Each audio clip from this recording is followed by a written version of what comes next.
Hello YouTube, it is Toy Ventures here again with another action figure review.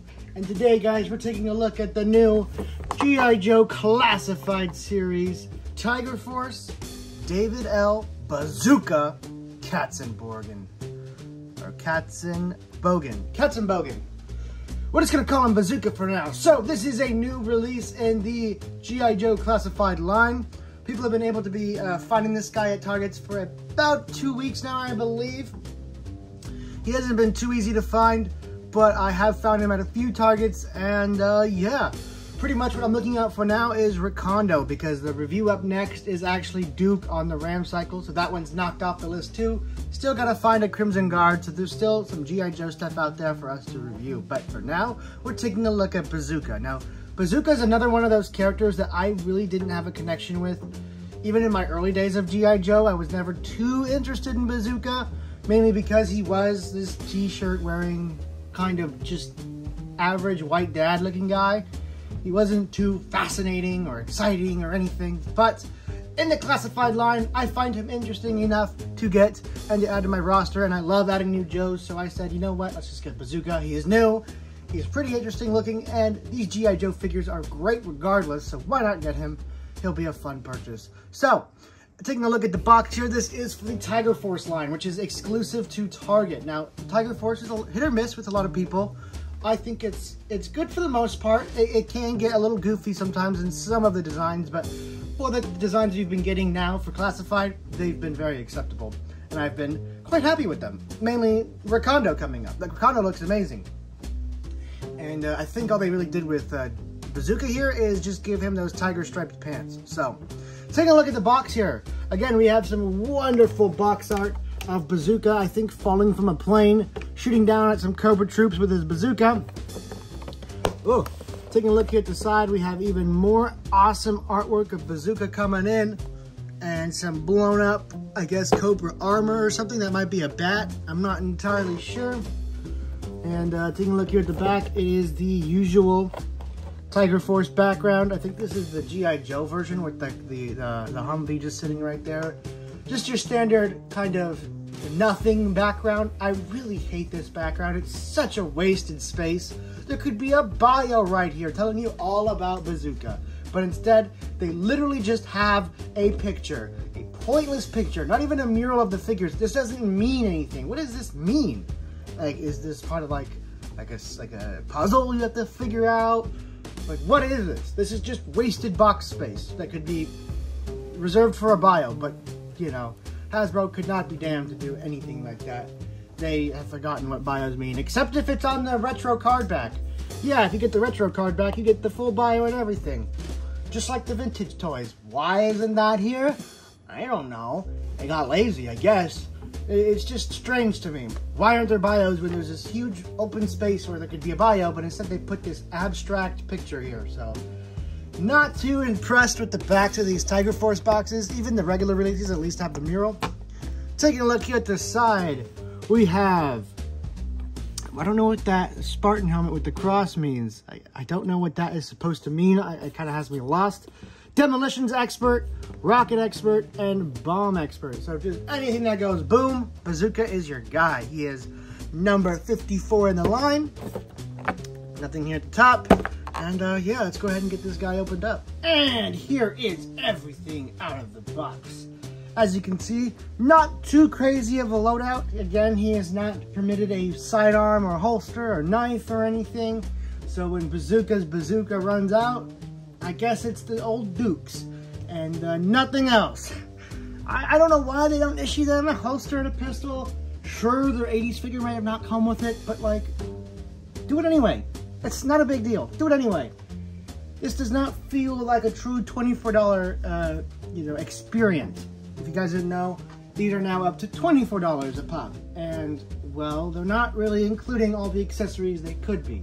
Bazooka is fun and he's a great addition, but he has no sidearm or no knife or any type of alternate weapon other than his bazooka, and that's just extremely unrealistic for any military soldier, military trooper.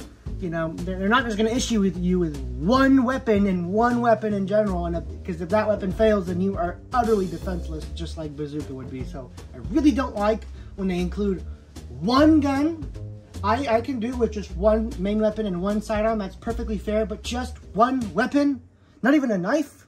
Nothing? He gets nothing? Even Dusty got a knife. He gets nothing to defend himself when these 4 bazooka shots run out. So, gonna have to give him a holster too. Gonna have to pick up Hasbro's fault. But I'm sure we're all used to that by now, right? Well, let's take a look at what Bazooka does come with. Bazooka comes with 4 of these rockets. His rocket launcher, and don't ask me what type of model this is. I'm not familiar with anti-tank weapons, so I don't exactly know what it is, but it does look like a realistic launcher. The backpack that can carry each individual rocket, and his little helmet. This is a rubber piece. And just looks like a classic old helmet. And taking a look here at the rocket launcher. This thing is actually really cool. Not only does it look really nice, it has a nice little handle right there for his other hand, but this back part swings up and you can take a rocket and push it in there. You're gonna need some pliers to get it out. No, that one just fell out. If you push it in deep enough, it might get a little stuck. See that? Whoa. And well, now you have a rocket in there and you can just close it right up and pretend to shoot. You're just gonna need a little bit of tweezers to get that out. It's not hard, it's just stiff in there, so you just have to pull it out. It'll be real easy. And for the rest of these rockets, you put them in face down into the backpack. I'm gonna leave this slot open, and this slot open, and I'll show you guys why in a bit. And that goes in there, and then that just plugs in right here on his back.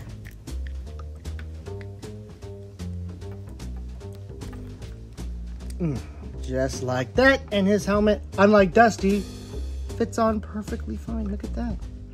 So they definitely are listening to some of the criticism, I hope, unless they just got lucky with his helmet. And the bazooka fits right in his hand, and with that rocket missing, you have extra room to put the bazooka right there on his shoulder. And here is Bazooka, fully armed and ready to take out any Hiss tanks that are foolish enough to challenge the Joes. This guy is great. I do love him a lot. He is just a little under-equipped. These are supposed to be more modern renditions of G.I. Joes, and they have yet to fully modernize a lot of them in terms of, like, equipment. Some of them just come with what they got as an old figure, and that is it. When I feel like there should be a lot more evolving going on here. Keep the classic designs, but evolve their arsenal a bit to be more exciting and, you know, mature. I don't know. I'm just kind of bummed whenever they are not given a proper secondary weapon. Some of them go above and beyond and give you not only a gun, a pistol, but also at least 2 rifles or whatnot. Like Stalker came with a submachine gun, a machine gun.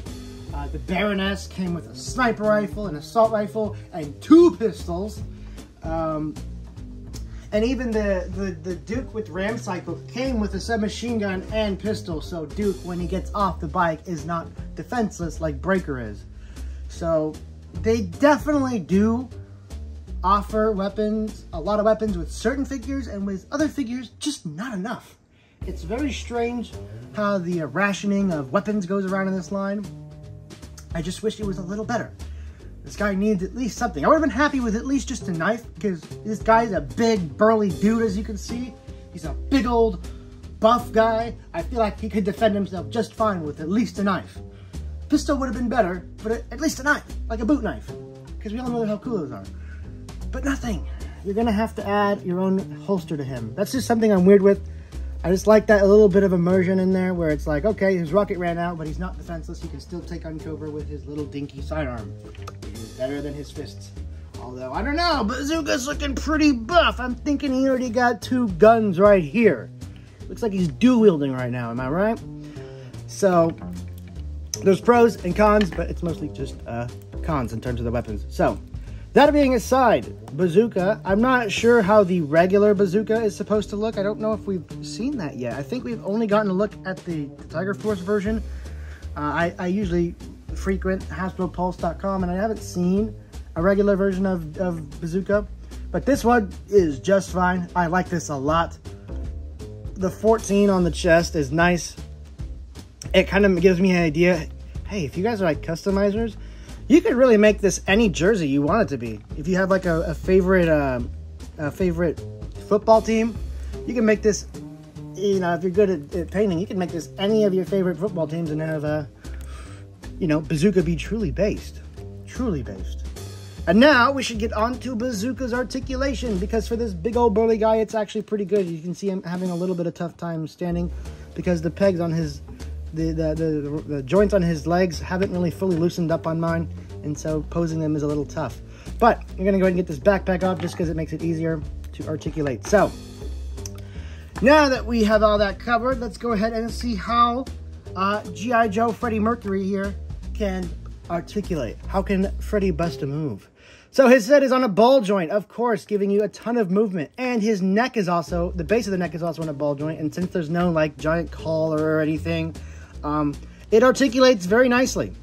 And it's very easy to move because you have direct access straight to the ball joint itself. Moving down to the arms, you do get a nice butterfly joint. Not as good as Snake Eyes was, but you do have a good amount of movement. Moving down here to the arm, you have bicep swivel, of course. And I almost forgot to take a look at the hinge. You can hinge up about that far. Again, with nothing blocking it, this figure is actually quite freed up. I like it a lot. Pinless, double jointed elbows. Gotta love that. Pinless. Although, pinned legs.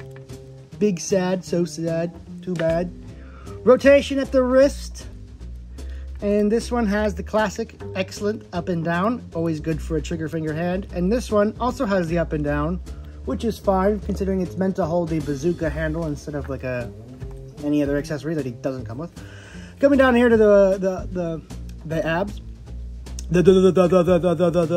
he has a great ab crunch, going forward and back, not too crazy, but just enough for those leaning down poses with the where he's hunched over the rocket launcher. Moving back up, and one thing I like about it is the way they painted the 14. No matter where you articulate it, unless you go super down like this, it looks a little weird. But if you wanted to go like up, he's shooting up in the air. They've painted it in a way so no matter how far up you go, the 14 is undisturbed by the articulation. Details like that really make figures. So moving down here to the waist, he has full waist articulation, as you can see.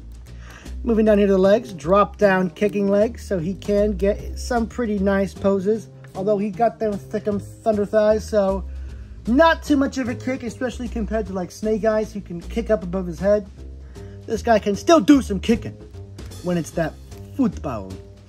He's got the double jointed knees, not offering too much of a bend, but fair enough. Of course, he's got the boot rotation here at the boot. And we're gonna, come on. There we go. That is the downward movement in the foot. And I hate moving these because they're so stiff. There's the upward rotation or hinge. So, this guy has plenty of articulation to get really any good pose. Wacha! Wabam! Skadoosh! Ha-ha! And guys, that's really all I had to say about this guy. He feels more like a WWE figure than he does a true G.I. Joe, but that's nice, and it adds some unique variety. He's definitely a unique body type next to Roadblock with these big burly guys that can just take on Cobra with their bare hands. Very cool. Although the lack of accessories do hold it back in a bit, I'm going to give this figure a 7 out of 10. A lot of it's there, and what its core value is there. It's just in terms of the accessories, I think they're a little lacking. They really only give you what is promised and nothing extra like a lot of other G.I. Joe figures do. A lot of them go above and beyond to give you plenty of accessories and really fill out that price point. Now this one I feel like is more for the hardcore G.I. Joe fans who like the characters and want all the characters. This one I can see being skipped for more casual and not super deep in their fans. So I think 7 out of 10 is fair for this guy. He is a great release and he'll look great next to your Joes. really filling in that presence that Bazooka always has. So, thank you guys so much for watching. Next up is the Duke and Ram Cycle review, so look out for that, and I'll catch you guys next time. Peace!